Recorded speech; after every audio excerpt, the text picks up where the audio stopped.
Hello friends, मैं हूँ रेखा सिंह। स्वागत करती हूँ आपका आपके अपने YouTube channel KR studies hub पर। गाइज, आज मैं एक बहुत बेहद इंपॉर्टेंट टॉपिक आपके साथ डिस्कस करूंगी, जिसके लिए कैंडिडेट्स डिमांड भी कर रहे थे कई दिनों से, और मुझे भी लगता है ये टॉपिक बहुत इंपॉर्टेंट है आपका 64th बीपीएससी इंटरव्यू और 65th बीपीएससी मेंस के लिए। फाइन।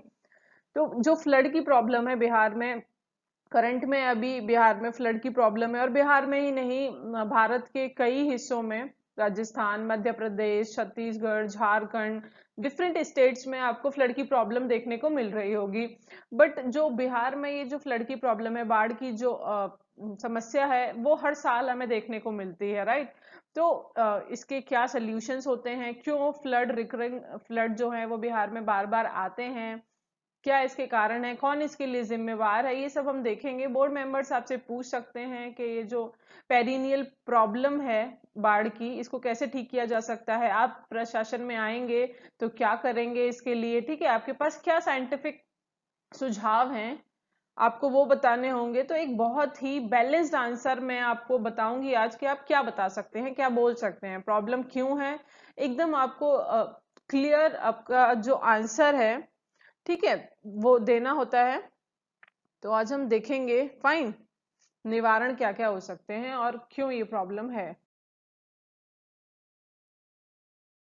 देखिए गाइज, मैं आपको बेसिक से समझाऊंगी। सबसे पहले ये इंडिया का मैप आपको नजर आ रहा होगा, here it is your Bihar, ये आपका बिहार है, राइट। तो आपका देखिए, बिहार जो है, सबसे पहले हमें पता है लो लैंड में है। ये जो एरिया है, मैदानी भाग है, ठीक है, फर्टाइल रीजन है ये, गंगा का मैदानी भाग है ये पूरा का पूरा। तो ये जो नदियां उत्तराखंड से निकलती हैं, जो पहाड़ों से नदियां निकल रही हैं, वो आपका उत्तर प्रदेश से होते हुए बिहार में आती हैं। नेपाल से नदियां आ रही हैं, नेपाल से आने वाली नदियां भी पहाड़ों से आ रही हैं, ऊंचाई से आ रही हैं, तो ग्लेशियर से आ रही हैं, ठीक है। सबसे बड़ी बात है, ग्लेशियर से आ रही हैं। तो उसके बाद बिहार में बहुत सारी नदियां बहती हैं, जिसकी वजह से, एक तो ये लो लैंड है, कोई पठारी हिस्सा नहीं है ये, ठीक है, माउंटेनियस रीजन नहीं है बिहार। कैसा रीजन है, फर्टाइल लैंड है और लो लैंड है, ठीक है। तो यहाँ पे जो नदियां ऊपर से आती हैं, वो पानी बहुत सारा कलेक्ट कर देती हैं। जो उत्तर बिहार है आपका, नदन जो बिहार है, वहां पे बहुत सारी नदियां हैं, जिनकी वजह से हर साल बाढ़ की प्रॉब्लम हमें देखने को मिलती है। फाइन, देखेंगे कि क्यों है। ये देखिए, जो पूरा बिहार है वो नदियों से बुना हुआ है। ये देखिए, आपको दिख रहा होगा, बीच में गंगा नदी बीचों बीच बिहार के दो हिस्सों में बांटती है इसे। नदन बिहार और सदन बिहार, बीचों बीच गंगा नदी बह रही है, जो बहुत पानी लेकर आपका गुजरती है, आपको पता है। उसके अलावा घाघरा, गंडक, बूढ़ी गंडक, बागमती, यहाँ कमला, कोसी, महानंदा, अजय रिवर, नीचे से आप देखेंगे तो क्योल, फाल्गु, पुनपुन, सोन, करमनाशा, ठीक है। इन ये जो आपकी सदन से जो रिवर्स आ रही हैं, जो झारखंड की तरफ से जो रिवर्स आती हैं, तो ये ग्लेशियर से नहीं आ रही, इनमें उतना पानी नहीं होता है, बट मानसून सीजन में ये नदियों में भी ज्यादा पानी हो जाता है। बट जो नॉर्थ से रिवर आ रही हैं, वो पहाड़ों से आ रही हैं, माउंटेन से आ रही हैं, ठीक है। नॉर्थ वाली नदियां आपकी या तो नेपाल से आ रही हैं, या तो उत्तराखंड वगैरह से होते हुए, तिब्बत से होते हुए, उत्तर प्रदेश से होते हुए बिहार में आके गिरती हैं। बिहार लो लैंड है, तो यहाँ पे प्रेशर बन जाता है, पानी का एक अबंडेंट प्रेशर बन जाता है, जिसकी वजह से हर साल जो ये आपका पूरा नदन बिहार है, बाढ़ से डूब जाता है, ठीक है। तो आप ये रीजन भी बता सकते हैं कि सर, जो हमारा बिहार है, वो इंटरवोवन है, नदियों के जाल से बुना हुआ है, ठीक है।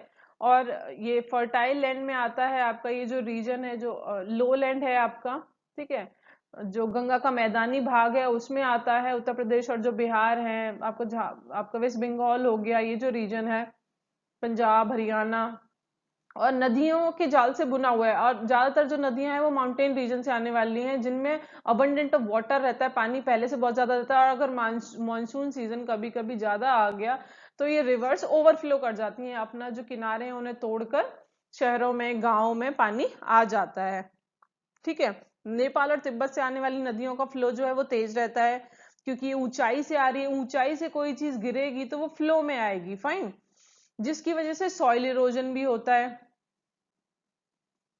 ठीक है, मृदा अपरदन जिसे कहते हैं, सॉइल इरोजन होता है। सॉइल इरोजन की वजह से गाइस जो मिट्टी होती है कट कट के नदियों में गिरती रहती है, और जो नदियों का जो बेस होता है, ठीक है, जो तल होता है उसमें गाद जमा होती जाती है, जिससे जो वाटर कैपेसिटी को होल्ड करने की जो कैपेसिटी है नदियों की, वो कम होती चली जाती है। इतना पानी अगर होल्ड कर सकती है एक रिवर, अगर उसमें नीचे गाद जमती जाएगी, मिट्टी जमती जाएगी सॉइल इरोजन की वजह से, तो अब वो कम पानी होल्ड कर पाएगी, ठीक है, जिसकी वजह से भी फ्लड्स आते हैं। हम लोग डिफॉरेस्टेशन भी कर रहे हैं, ठीक है, पेड़ों को काटते जा रहे हैं, शहरीकरण हो रहा है, तो लोगों को रहने के लिए, खेती करने के लिए भी जमीन चाहिए, तो डिफॉरेस्टेशन कर देने की वजह से भी नदियों में सिल्टेशन की प्रॉब्लम हो रही है, सेडिमेंट्स जमा हो रहे हैं। फाइन। तलहटी में मिट्टी जम जाती है जो नदियों का तल है, इसीलिए नदियां ज्यादा पानी होल्ड नहीं कर पाती हैं। फाइन। देखिए गाइस, ये पिक्चर आपको दिख रहा होगा, हर साल फ्लड्स आते हैं बिहार में और लाखों हजारों लोग इससे प्रभावित होते हैं, और करोड़ों रुपए हमारी जो सरकारें हैं, जो राज्य सरकारें हैं, वो राहत कार्यों में, जो रिलीफ वर्क होते हैं, करोड़ ऑफ रुपीस राहत कार्यों में खर्च करती हैं। तो क्यों ना ये राहत कार्यों पे खर्च होने वाला पैसा जो है वो प्रिवेंटिव मेजर्स में खर्च किया जाए, पहले से ही ऐसे उपाय कर लिए जाए जिससे बाढ़ की समस्याएं ना आए, जो बाढ़ का पानी है शहरों में गांवों में घुस ही ना पाए, लोग उसे प्रभावित ही ना कर पाए।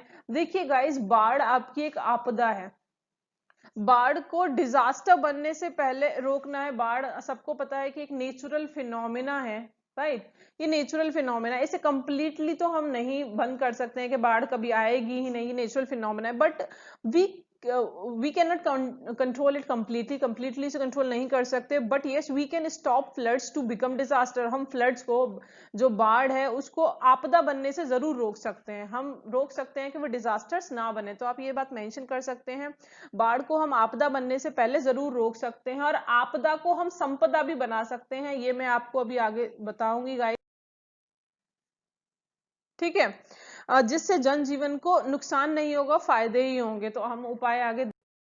फ्लड की डेफिनेशन देख लीजिए। Flood is a natural phenomena, जैसे कि मैंने बताया, flood natural phenomena in response to the rainfall. Flood means, flood का मतलब होता है inundation of the extensive land area with water for several days, ज्यादा दिनों तक एक जगह पर पानी जमा हो जाना, ठीक है। It is generally associated with rivers, ज्यादातर तो ये रिवर से ही एसोसिएटेड रहता है। पीपल कंसीव फ्लड्स, और पीपल फ्लड्स को मानते हैं as an outcome of accumulation of huge volumes of water coming out of the rivers through overtopping of the river banks, right? ये डेफिनेशन है। मेंस वाले कैंडिडेट्स इसे चाहे तो नोट कर सकते हैं। The erratic nature of rainfall, देखिए जो ज्यादा रेनफॉल हो जाने की वजह से, अभी देखा है बिहार में बहुत रेनफॉल हो रही है, one of the main cause, ये मेन कॉज माना जाता है फ्लडिंग का, because streams could hardly carry, क्योंकि मैंने जैसे आपको बताया सिल्टेशन हो जाता है सॉइल इरोजन की वजह से, डिफॉरेस्टेशन की वजह से, नदियों के जो तट हैं, तल हैं, उनमें मिट्टी जमा हो जाती है, जिसकी वजह से जो नदियां हैं ज्यादा पानी को कैरी नहीं कर पाती हैं, और अपना जो किनारे हैं उनको तोड़ के पानी शहरों और गांवों में चला जाता है। फ्लड अकर्स बोथ फ्रॉम, देखिए बाढ़ आने के पीछे दोनों कारण है, आपका प्राकृतिक कारण भी है और एंथ्रोपोजेनिक, मतलब मानव के द्वारा भी जो छेड़छाड़ हो रही है उसकी वजह से भी फ्लड्स की जो इंटेंसिटी है, तीव्रता जो है वो बढ़ गई है। देखते हैं, ये देखिए गाइस, मैंने यहाँ पे मेंशन किए हैं नेचुरल फैक्टर्स और मैनमेड फैक्टर्स। सबसे पहले मैनमेड देख लेते हैं। अर्बनाइजेशन या रिवर बैंक्स, नदियों के किनारे किनारे बिहार की पॉपुलेशन और भारत की ही पॉपुलेशन तेजी से बढ़ रही है, जनसंख्या, जिसकी वजह से नदियों के जो किनारे हैं वहां पे लोग घर बनाना शुरू कर दिए हैं, तो जब भी नदियां अपने किनारों को तोड़ती हैं तो हर साल वो घर डूब जाते हैं। डिफॉरेस्टेशन, जो जंगलों को काटा जा रहा है तेजी से। देखिए जो आपके जो फॉरेस्ट होते हैं, जो पेड़ होते हैं, उनकी जो रूट्स होती हैं वो सॉइल को बाइंड करने का काम करती हैं, मिट्टी को पकड़ के रखती हैं, जिसकी वजह से मिट्टी का कटाव नहीं होता है, पानी आ जाने की वजह से जो मिट्टी है वो बहती नहीं है, ठीक है, सॉइल इरोजन नहीं होता है। तो डिफॉरेस्टेशन की वजह से भी जो इंटेंसिटी है, बाढ़ की जो तीव्रता है वो बढ़ रही है। चैनल को मैनिपुलेट करने की वजह से भी बाढ़ आती है। उसके अलावा नेचुरल फैक्टर्स देख लीजिए। High intensity of rainfall, rainfall का ज्यादा हो जाना। मीएंडरिंग कोर्सेज ऑफ रिवर्स, रिवर्स का जो मीएंडरिंग कोर्सेज है वो। Blocking of free flow of reverse, जो रिवर्स का फ्री फ्लो है वो रुक जाना, कभी कोई चट्टान, मिट्टी गिर जाना, और पेड़ टूट के गिर जाना, इस तरह से अगर रिवर बह रही है फ्लो में, अगर उसमें बीच में आके कुछ गिर गया तो जरूर संभव है कि यहाँ से बाढ़ जो पानी है वो बाहर निकलेगा।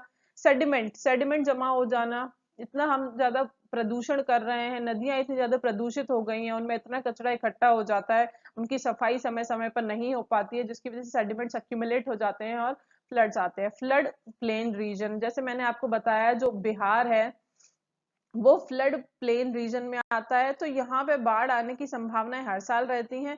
तो इसको कैसे कम किया जाए, अब हम उस पे बात करते हैं गाइस। फाइन, कि आप लोग समझिएगा।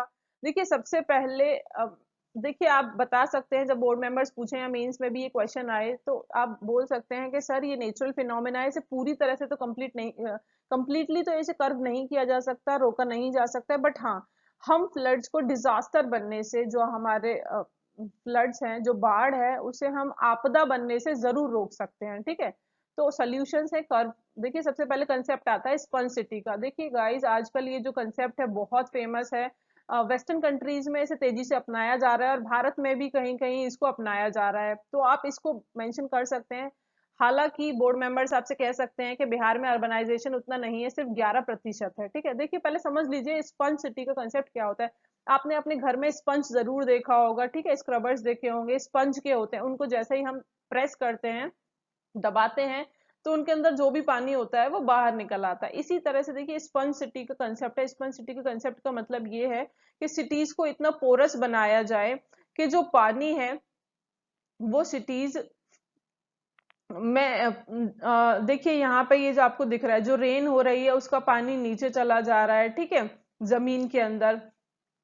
फाइन, ड्रेनेज सिस्टम को इतना सुदृढ़ बनाया जाए, इतना अच्छा बनाया जाए, इस तरह से ये देखिए सिटीज में कहीं कहीं रिजर्वियर्स बना दिए जाएं जहां पानी को कलेक्ट किया जाए। शहरों से निकलने वाला जितना भी खराब पानी है, जो बाथरूम्स में हम यूज करते हैं, किचन में जो पानी हम यूज करते हैं, ठीक है, उनको ड्रेन्स की मदद से सिर्फ नदियों में नहीं डाल देना होता है, उससे नदियां ओवरबर्डन होती है, नदियों में गंदगी होती है और नदियों में फ्लड की इंटेंसिटी भी बढ़ जाती है। तो इसीलिए शहर के पानी को शहर में ही क्लीन करके उसका रीयूज कर सकते हैं। फाइन, तो रिजर्वियर्स में पानी को कलेक्ट करके उस पानी को क्लीन करके उस पानी का डिफरेंट यूज में ला सकते हैं, जैसे रोड्स की सफाई करना, ठीक है। और जो देखिए शहरों में आपने हाईवे के किनारे किनारे पेड़ पौधे लगे देखे रहते होंगे, तो उन पेड़ पौधों में उस पानी को लगाया जा सकता है। ठीक है, ट्रेन्स वगैरह की धुलाई के लिए पानी का, इस पानी का यूज हो सकता है, तो इस पानी का डिफरेंट यूज हो सकते हैं। तो इस पानी के, शहर के पानी को शहर में इस्तेमाल किया जा सकता है, रीफिल्टर करके इसको क्लीन करके दोबारा से सप्लाई की जा सकती है। फाइन, तो यही स्पॉन्ज सिटी का कंसेप्ट है। स्पॉन्ज सिटी का कंसेप्ट बस यही है कि शहरों को इतना ना ज्यादा अच्छा बना दिया जाए कि जो शहरों का यूज होने वाला पानी है उसको रीयूज किया जा सके, उसको नदियों में ना मिलाया जाए। फाइन, फॉरेस्ट इतने लगा दिए जाएं, आसपास रेन वाटर गार्डन लगाया जाए, रेन वाटर हार्वेस्टिंग की जाए, हर घर के ऊपर, छत के ऊपर रेन वाटर रिसाइकिल हो रहा है। ठीक है, इस तरह से। तो ये आपका स्पंज सिटी का कंसेप्ट है। तो आप बोर्ड मेंबर्स कहेंगे कि इतना तो शहर और है नहीं अर्बनाइजेशन बिहार में, कैसे ये कंसेप्ट लगेगा, तो आप बता सकते हैं कि सर 11% है अभी अर्बनाइजेशन, और आगे आने वाले दिनों में ये बढ़ेगा ही। तो हम इस कंसेप्ट को अगर अभी से इम्प्लीमेंट करेंगे तो फायदा होगा हमें निश्चित तौर पर।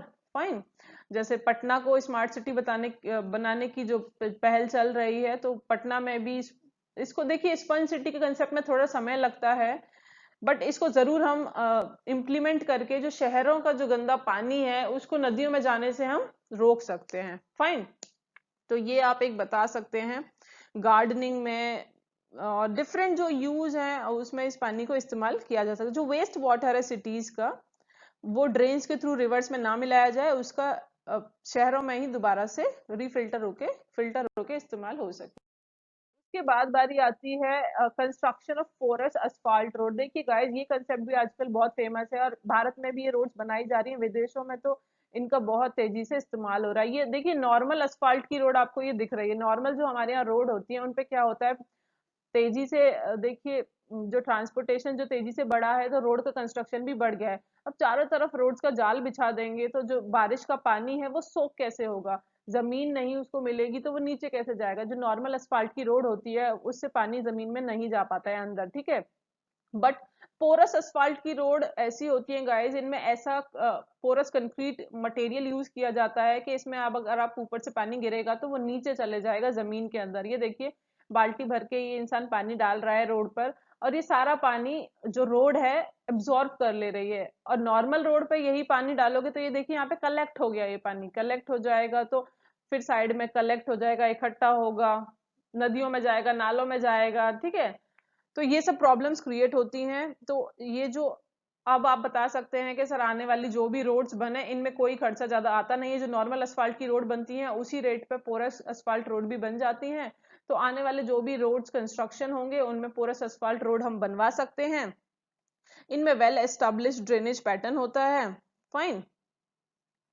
और इस तरह से आप ये भी बता सकते हो, ये इंपॉर्टेंट एक चीज है उपाय के तौर पर, फाइन।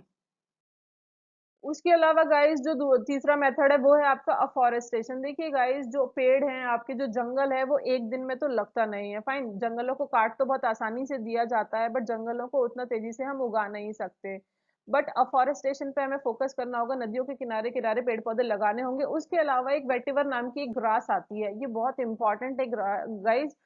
विदेशों में इसका बहुत इस्तेमाल किया जाता है। देखिए जो सॉइल इरोजन की जो प्रॉब्लम है, मृदा अपरदन की जो आपकी समस्या है, उसको ये जो वेटिवर ग्रास है बहुत हद तक रोक देती है। देखिए जो आपके ये कैनाल्स हैं, जो नदियां हैं उनके आसपास ये देखिए इस तरह से इसको लगाया जाता है, बहुत जल्दी ये लग जाती है। और ये जो मिट्टी के जो पार्टिकल्स होते हैं, सॉइल के जो पार्टिकल्स हैं, ठीक है, उन्हें इस तरह से बाइंड करती है, पकड़ती है कि जो बाढ़ आने पे, पानी ओवरफ्लो होने पे नदियों में से मिट्टी कटती नहीं है, ठीक है। इस तरह से इसको देखिए लगाया जा सकता है, इससे जो मिट्टी की कटाई है ना वो नहीं हो पाएगी, और मिट्टी जस की तस बनी रहेगी, और जो सेडिमेंट्स हैं, सेडिमेंट्स अक्यूमुलेशन जो नदियों में हो जाता है वो नहीं हो पाएगा।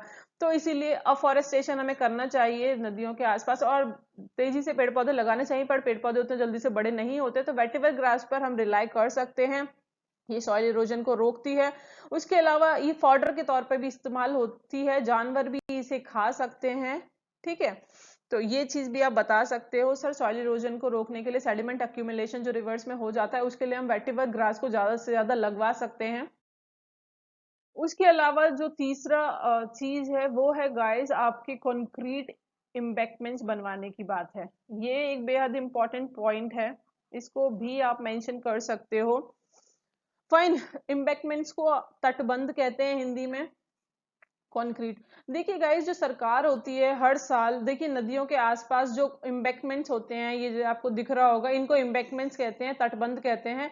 इनकी रिपेयरिंग के लिए हर साल पैसा मिलता है, देखा जाए कि जो तटबंध है वो मजबूत है या नहीं। अगर ज्यादा कैपेसिटी में पानी नदी में आएगा तो तट जो है वो टूट तो नहीं जाएंगे, तटबंध एम्बैंकमेंट्स। तो इनकी रिपेयरिंग के लिए, इनकी कंस्ट्रक्शन के लिए सरकार की तरफ से पैसा आता है एडमिनिस्ट्रेशन को कंक्रीट एम्बैंकमेंट्स बनवाने के लिए। बट सरकार क्या करती है, वो एडमिनिस्ट्रेशन में होता क्या है अक्सर कि इस तरह से कच्चे टाइप के एम्बैंकमेंट्स बनवा दिए जाते हैं जो मिट्टी के होते हैं, ठीक है। और जैसे ही पानी थोड़ा सा फ्लो तेज होता है नदियों का, तो ये कट कट के जो एम्बैंकमेंट्स है पानी में गिर जाते हैं, जिसकी वजह से एक तो सेडिमेंट्स भी जमा हो गए, गाद जमा हो गई आपकी नदियों में, और नदियां तोड़ के इन एम्बैंकमेंट्स को शहरों में, गांव में घुस जाती हैं आसानी से, फाइन।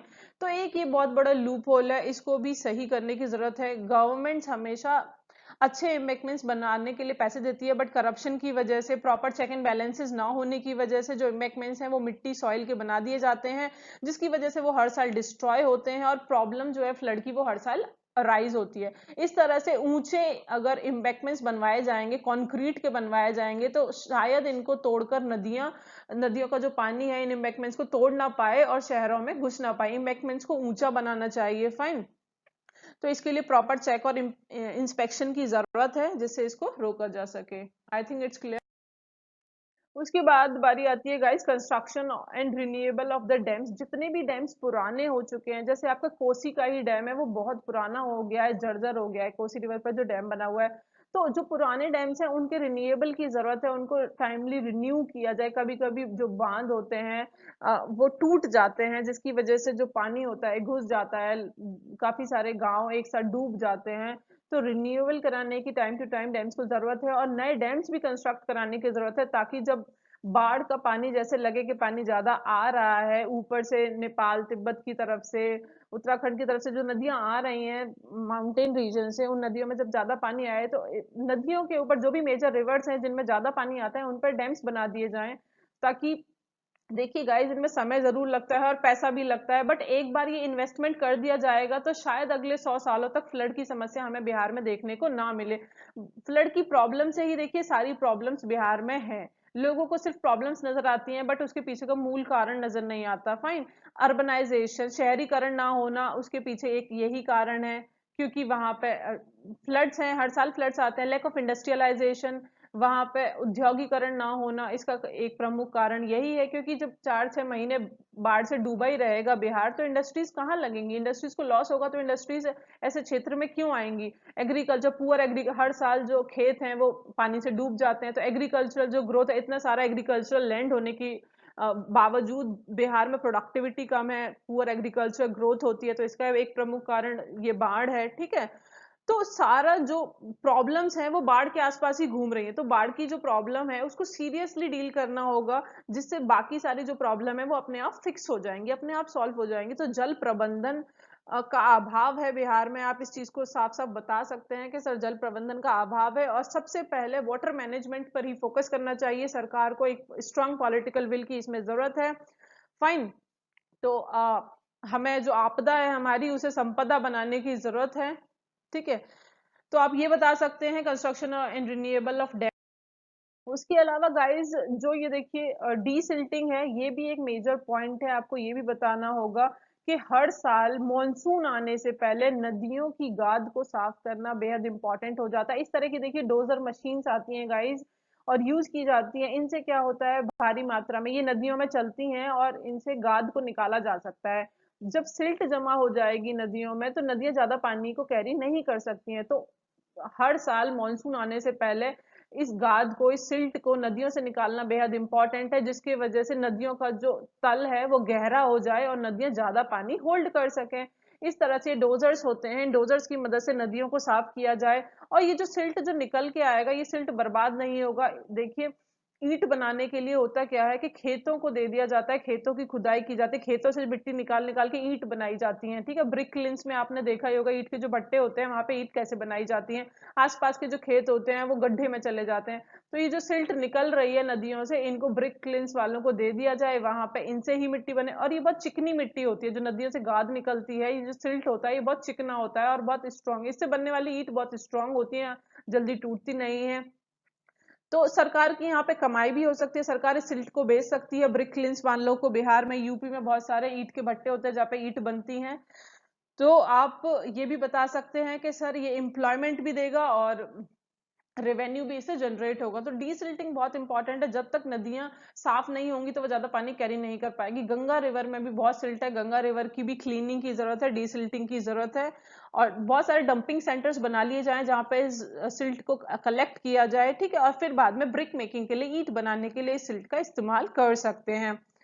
फाइन, आई थिंक आपको समझ में आ गया होगा ये पॉइंट भी, क्योंकि देखिए गाइस जब रिवर क्लीन हो जाएंगी तो डेप्थ उनका बढ़ जाएगा, उनकी जो गहराई है ना, अभी ऐसे चल रही है रिवर क्योंकि सिल्ट है नीचे, जब रिवर साफ हो जाएंगी तो उनका जो बेड है वो क्लियर हो जाएगा, तो डेप्थ बढ़ जाएगी, डेप्थ बढ़ जाएगी तो ज्यादा पानी को वो कैरी कर पाएंगी। उसके अलावा जो इनलैंड ट्रांसपोर्टेशन है वो भी कर सकते हैं, आसपास के एरियाज में आने के लिए हम वहां पे बोट चला सकते हैं, छोटे छोटे जो जहाज होते हैं पानी के उन्हें चला सकते हैं, तो जो बर्डन है रोड्स के ऊपर वो भी कम हो जाएगा। लेस ट्रांसपोर्टेशन फीस लगती है, आपको पता ही है। So we have to be focus on such plans, हमें ऐसे प्लान्स पे फोकस करने की बेहद जरूरत है।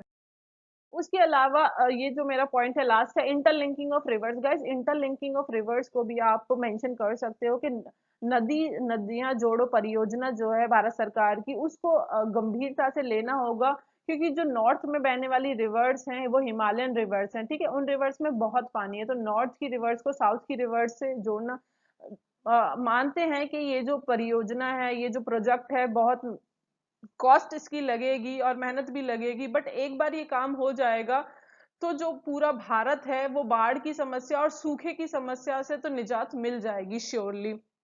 ओके।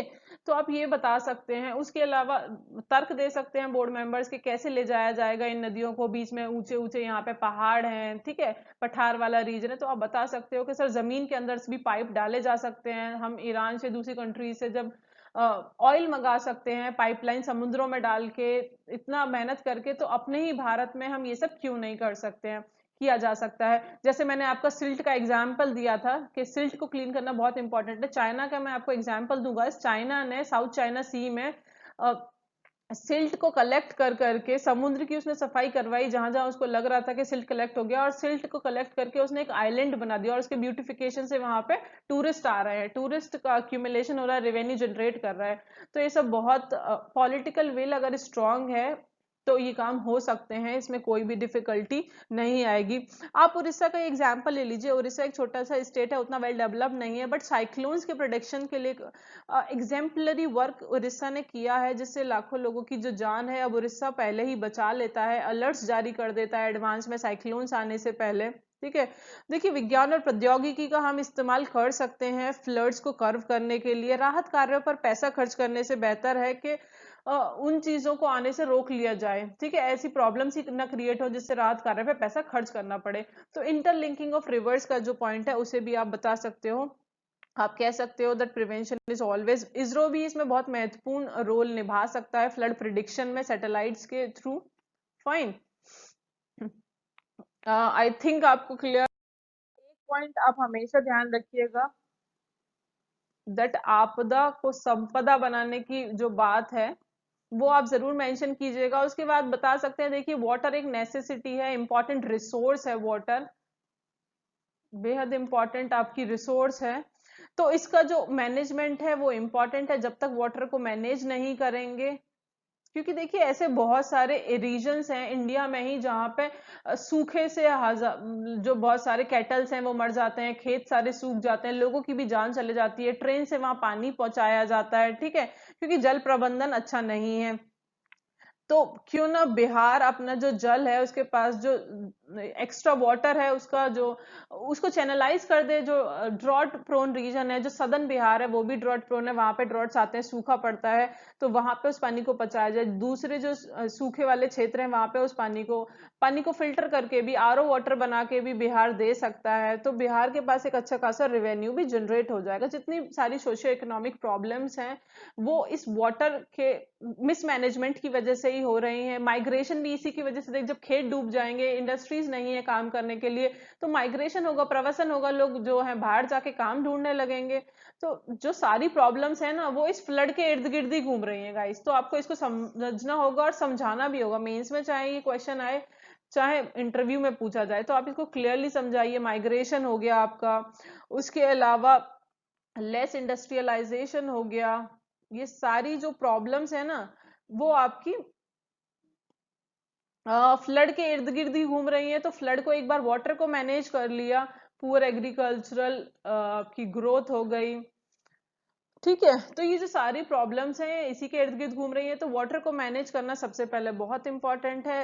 एक बार इसमें पैसा खर्च होगा, बट एक बार ये काम हो गया तो आने वाले कई सालों तक फ्लड की प्रॉब्लम देखने को नहीं मिलेगी, जिसके कारण तेजी से जो बिहार राज्य है वो विकसित हो जाएगा, तेजी से विकास उसमें देखने को मिलेगा। फाइन, तो ये सब चीजें आप मेंशन करते हैं। आई थिंक आपको क्लियर हो गया ये पूरा टॉपिक। बहुत सारे कैंडिडेट्स मुझे बार बार पूछ रहे थे, अब इसके बावजूद भी आपको कोई डाउट हो तो आप कमेंट सेक्शन में मुझे लिखकर पूछ सकते हैं। और वीडियो पसंद आए तो लाइक कीजिएगा, चैनल पर नए हैं तो सब्सक्राइब जरूर कीजिएगा, दोस्तों के साथ भी आप ज्यादा से ज्यादा शेयर कीजिए। Thank you so much for watching the video.